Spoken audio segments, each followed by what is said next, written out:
So, you want to start calisthenics. Maybe you've heard about some of the benefits of training with body weight. Or you're just sick of the juice gang at the gym taking away your squat racks. So, how do you start calisthenics? Now, before we take a look at the main exercises of the day, we have some accessory exercises that will help you build the foundation strength and give you support along your calisthenics journey. These are especially important if you're a beginner.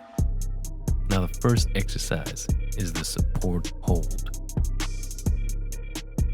This will build some stronger shoulders and help you strengthen your rotator cuffs.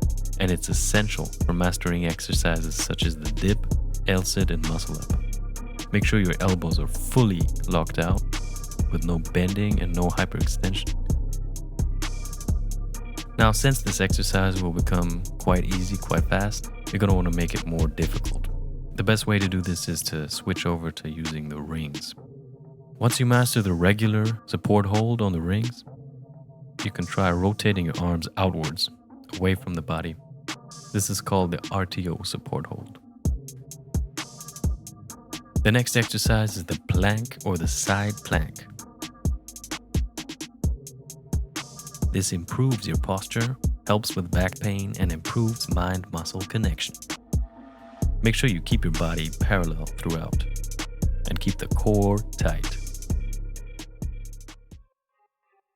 Now, one of the main issues that people run into when they start their calisthenics journey is a lack of grip strength. That is absolutely no bueno. The best way to work on your grip strength is to add some passive hang sessions at the end of your workouts, also known as the dead hang. This will stretch the upper body and decompress the spine. Make sure you grip the bar with an overhand grip and aim to hold your arms about shoulder width apart. Now, besides the passive hang, we also have the active hang.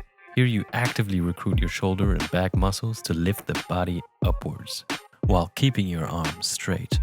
Now, this is great for activating your scapula and working on scapular mobility, which is essential for calisthenics exercises. Now, as well as building a massive upper body, you're also going to want to work on your legs, because ain't nobody need chicken legs. Now, the first exercise for the legs is going to be the deep squat. This is excellent for improving mobility in your hips and ankles as well as knee stability. Keep your feet shoulder width apart and push that chest out. Your toes should be pointed straight or slightly outwards. Keep your feet planted to the floor, shifting your weight backwards. If this exercise is too difficult for you, you need to work on your legs, bro. But you can use the bar to support yourself. Now it's time to move on to the main exercises of the day. These are compound exercises that will build functional strength. The most important thing here is to choose the right progression, because if you choose a progression that's too difficult or too easy, it's gonna kill your gains. And we all know that that is absolutely no bueno. Now, the first exercise is going to be the dip. Make sure you keep your arms straight and lock out the elbows at the top of the movement. Your core should be tight at all times. The dip is a great exercise because it requires low technical skill and still builds amazing upper body strength and stability. It's also easy to add weight to the exercise later on once the exercise gets too easy.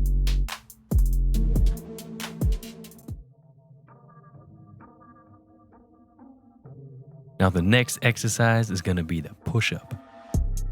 The push-up is a classic because it activates the full body and it's great for building strength and power. To do this exercise correctly, make sure your spine is aligned and keep your head down in a natural fashion to enable proper breathing. Avoid lifting your hips and arching your back. Your elbows should be opened up for a chest push-up.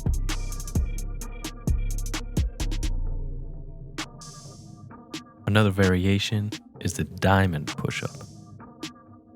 This works the triceps more and you want to keep your elbows tucked in. If you're a beginner and the regular push-up is too difficult for you, then you should find yourself a bar and do incline push-ups.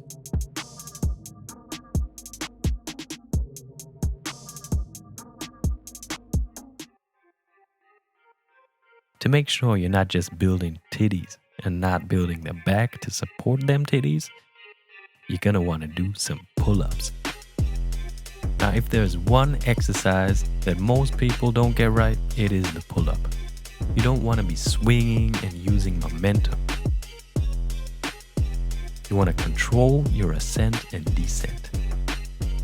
Begin by gripping the bar at shoulder width. If you want less bicep activation, go for a wider grip. Activate your core to connect upper and lower body. You should also resist the urge to lift your chin above the bar. Instead, keep your head facing forwards at all times.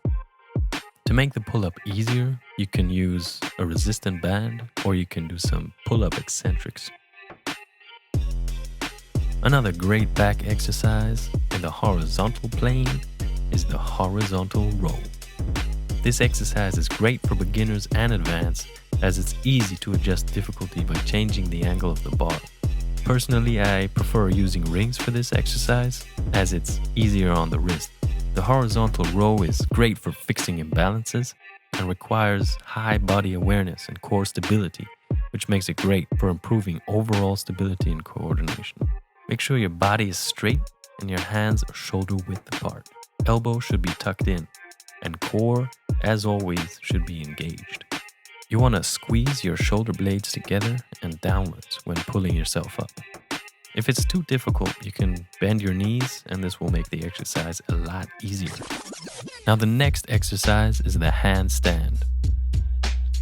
The handstand is a skill and it takes a long time to master. But there's a few ways you can make this more efficient. The wall-supported handstand or the pike handstand are great for beginners. If your body weight is still too much to handle for your shoulders, use the pike handstand. Once this gets easy, you can start repping it out. The next progression would be the wall handstand. You're going to want to make sure your arms are straight and your shoulders are protracted.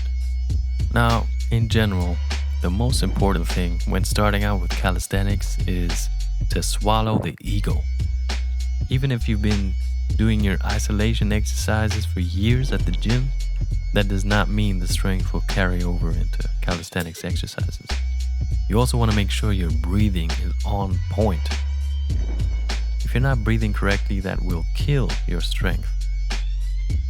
To breathe correctly, inhale in the eccentric phase and exhale during the concentric phase. One final piece of advice is to keep it simple. There's so many videos, so many opinions, so much out there, you can get overwhelmed by the information. Just decide on a plan and be consistent, and then the results will come.